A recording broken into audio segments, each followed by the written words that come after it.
Hello, everyone. So my name is Debbie Esplin, and I have a YouTube channel called Debbie Esplin, and it is about recipes, healthy recipes, and tips about your food, your kitchen, your home, and eco-friendly kitchen tips.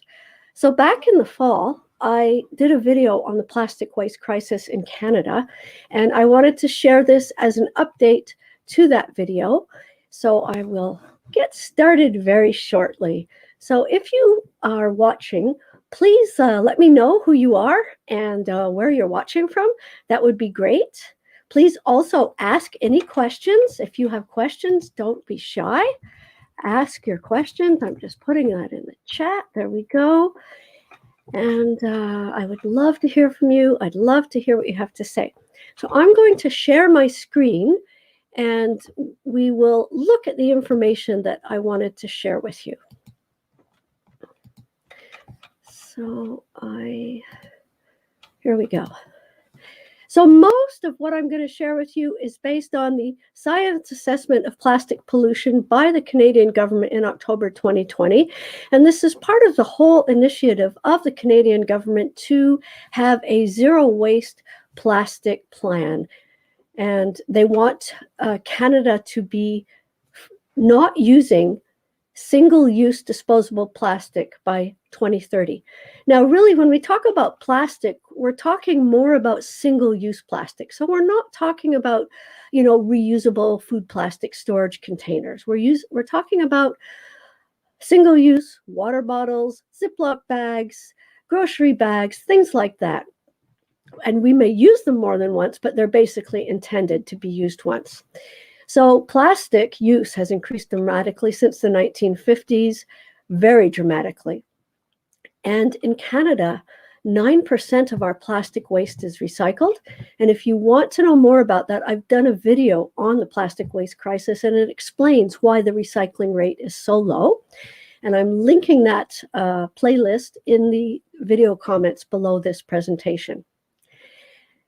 Now, of the waste that goes to landfill, which would be the 91%, 1% of that enters the environment, and that equals 29,000 tons. That's a lot of waste. And one of the big problems with plastic is that it degrades very slowly. So every year we put more plastic waste into the landfill, and every year the amount of plastic waste in landfill in our environment grows. I can't talk today. So here's an example of about how long it takes different kinds of materials to degrade. So, a banana, food, 2.5 weeks, a carton like this, a milk carton, 3 months, a plastic bag, 50 years, a metal can, 80 to 100 years, and a plastic bottle, 450 years. That's very long. And one of the other problems with plastic is that it's leaching chemicals into the environment as it degrades. So that's another concern.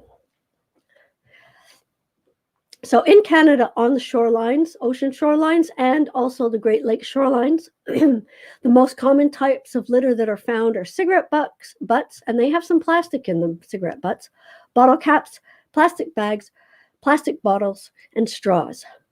So what kinds of plastic are there, and what kinds of plastic are used for food, to be in contact with food, for storage? Well, PET, polyethylene, that would be your plastic bottles. So any kind of rigid or semi-rigid container for plastic, it's very likely it's made of polyethylene. Now, polyethylene is approved for contact with food. That doesn't mean it's good for the environment. It just means that it's not supposed to leach any noxious or dangerous substances into your food. Then we have some other types that are used in other industries.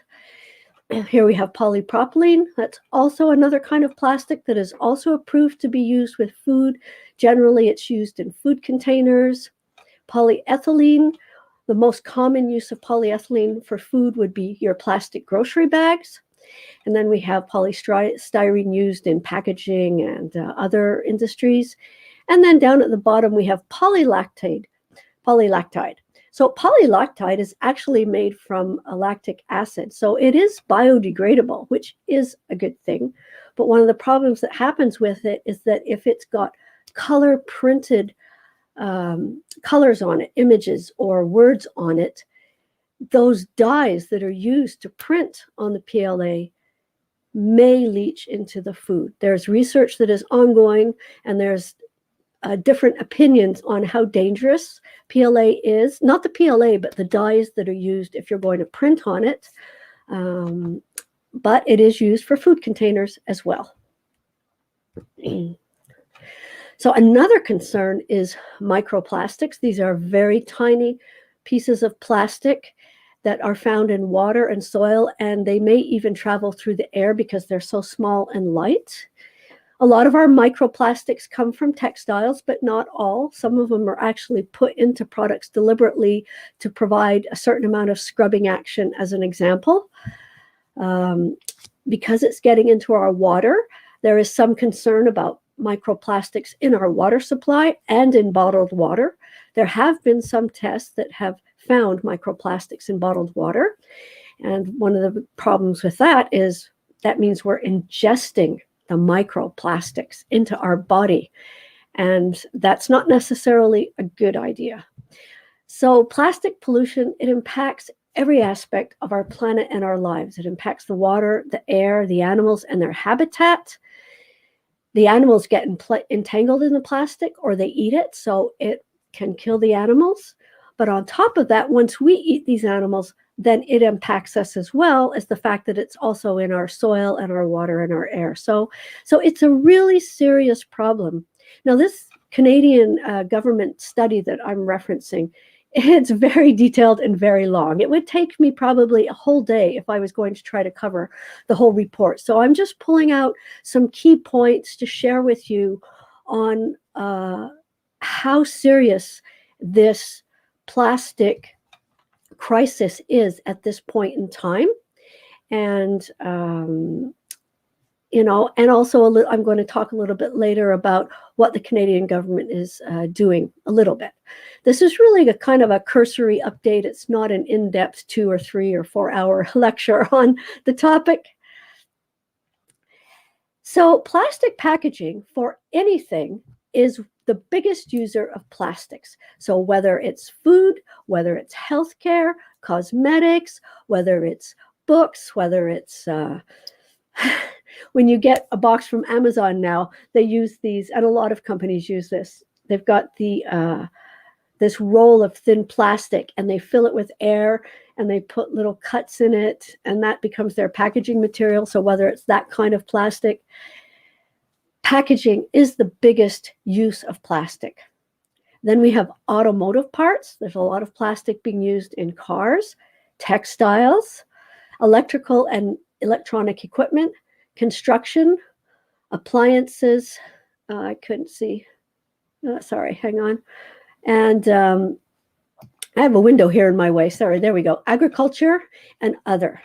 Now, construction is interesting because a lot of the plastic that's used in construction, well, foam and other plastic and insulation materials aren't necessarily, they may be single use, but they might be single use for 50 or 100 years because they're put into buildings and then they sit there until the building is renovated or torn down. So that's a little bit of a different situation from packaging that is used for so many of the products that we buy. And most of our food comes packaged now in some kind of plastic-based material.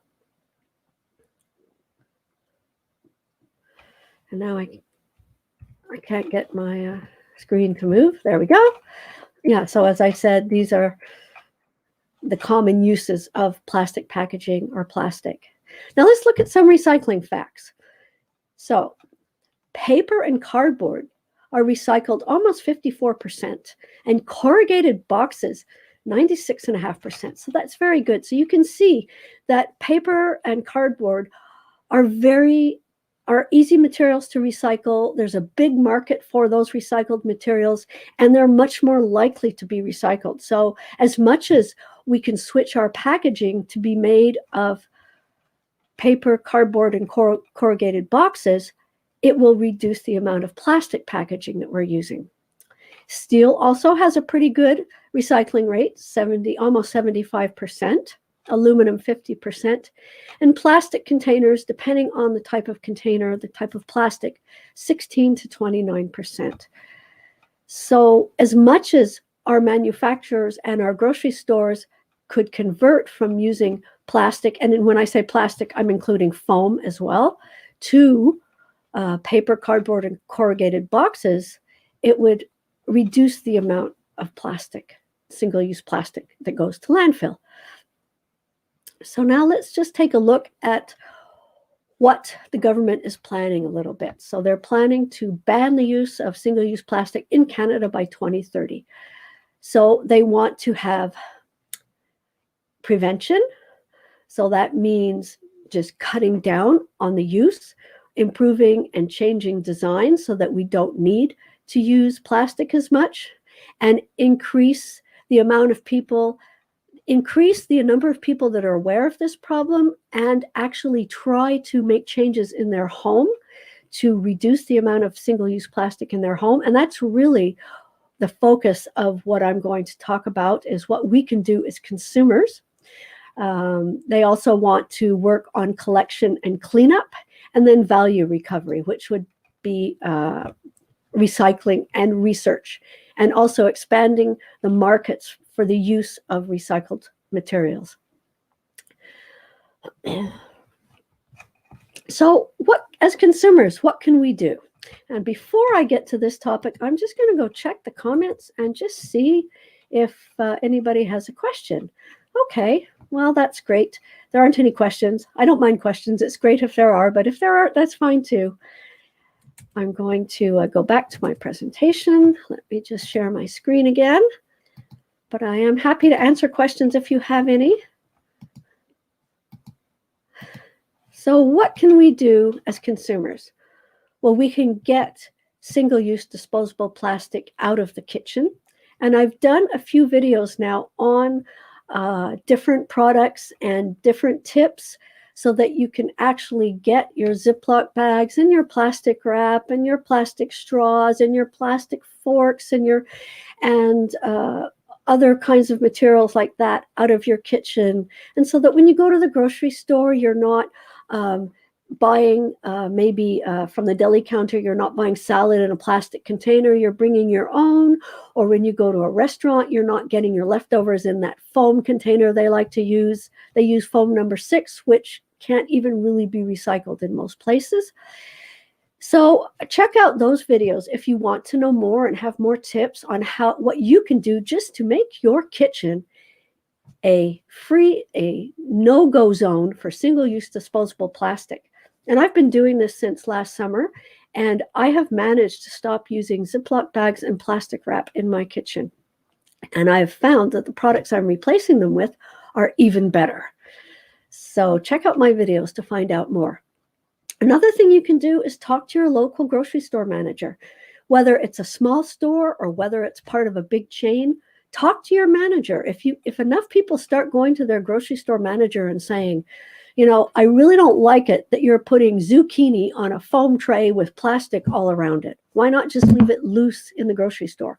Or that you're packaging my apples in individual plastic wrap, or the lettuce is in the plastic clamshell containers.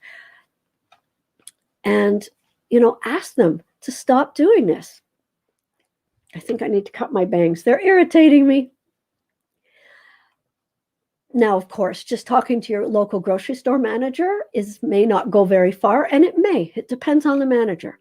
But you can also email the head office of your local grocery chains and ask them to stop using these products. And if enough people email the companies, the grocery store chain companies, it will have an impact. 1 or 2 people won't have an impact. 100, 1,000 will have an impact. And if each of us does this, then we will start to help bring about a change that really needs to happen for the generations that are going to come. Another thing you can do is email your food manufacturers and ask them to use more eco-friendly packaging. Ask them not to use the foam trays, or ask them maybe to find alternatives to the plastic bags and the plastic cookie containers and all of the things that come in plastic.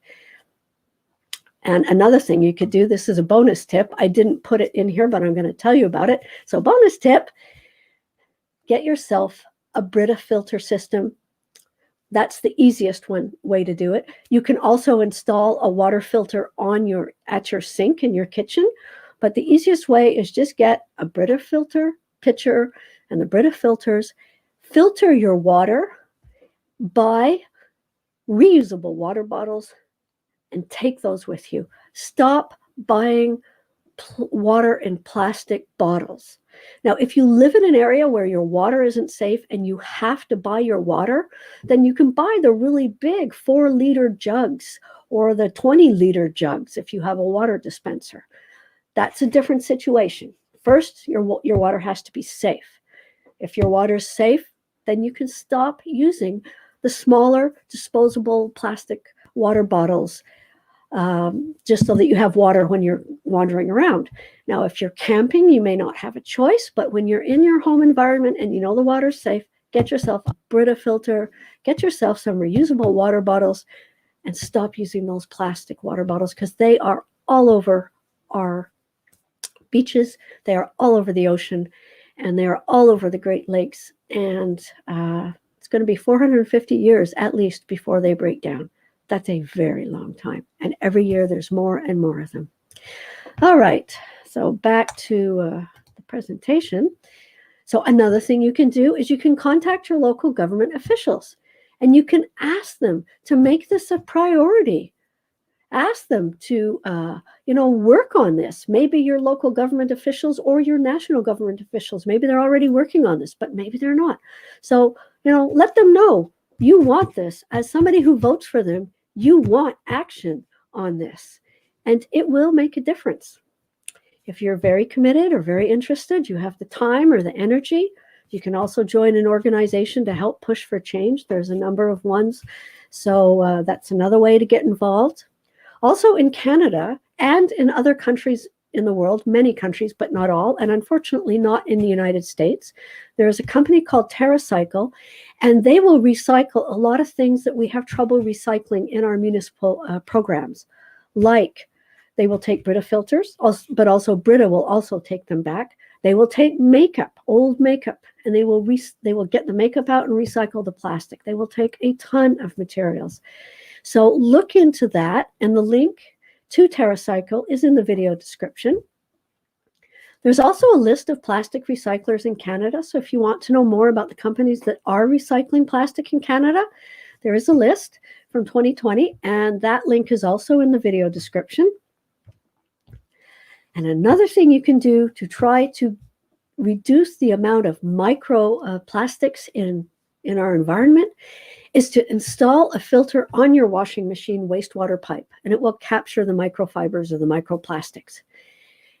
And I'm going to do a review of these in the future because, so far the research I did showed they can be kind of expensive, but still I want to do a whole video just on that. So that'll be coming in the future. So these are just some of the things you can do. Another thing you can do is you can share this video with your friends. Try to get your friends involved and your family, and just try to help make everyone aware that this is a problem and we all need to act. Governments need to act. Companies need to act, but also individual consumers also need to act. And that's the only way we're going to solve it, is if we all work together. And so that's kind of what I wanted to share with you. So if you have any questions, it's a good time to ask me now. And I'm just going to share some information with you. Yeah, so as I said, I have a YouTube channel called Debbie Esplin. And I also have a Facebook group called Reduce Plastic Use Challenge. And you can find a lot more tips in that group. So if you want to join, just go to Facebook and do a search for that group, and I'll let you in. And I am actually live streaming to this group at this moment, so this video will also be in that group.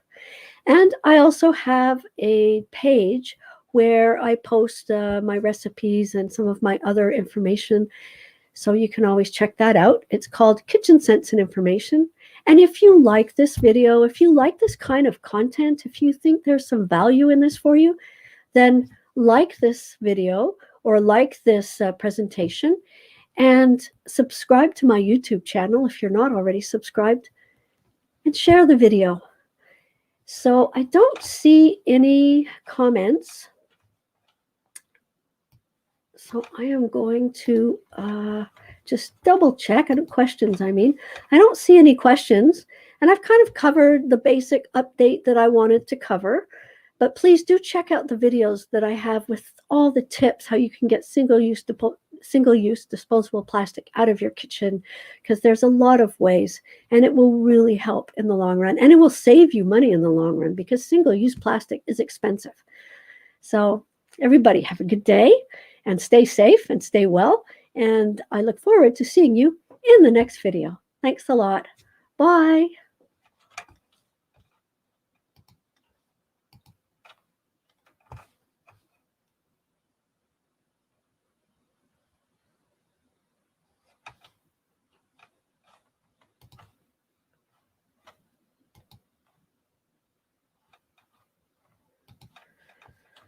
Okay.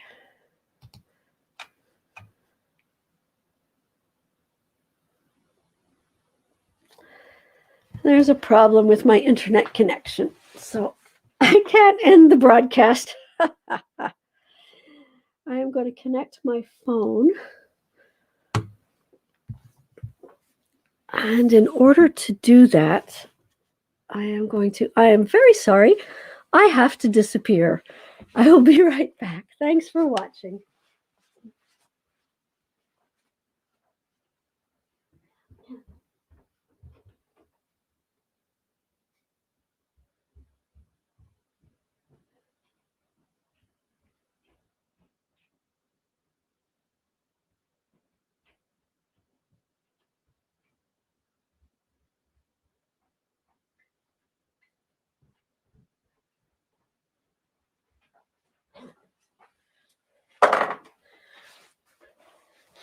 Here we go.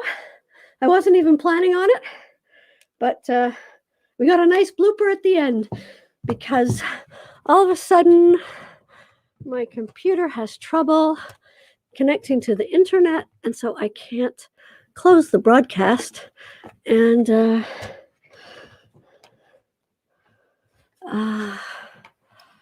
okay, I'm going to take this out. And so I'm going to connect my phone and use the hotspot on my phone, but you're having a nice blooper here. And when things go wrong, the only thing you can do is laugh, learn, and move on. So next time, I might just use my phone in the first place, and then we won't have this problem. Give me one sec. So I'll tell you about the weather, because we're Canadian, right? We love to talk about the weather. So today it started off at -20. It might be a little warmer now. I'm in Montreal, and bright sunshine out there, though. So that's the nice part. Here we go. I'm going to add my phone, and I don't know why I don't see my phone. Okay.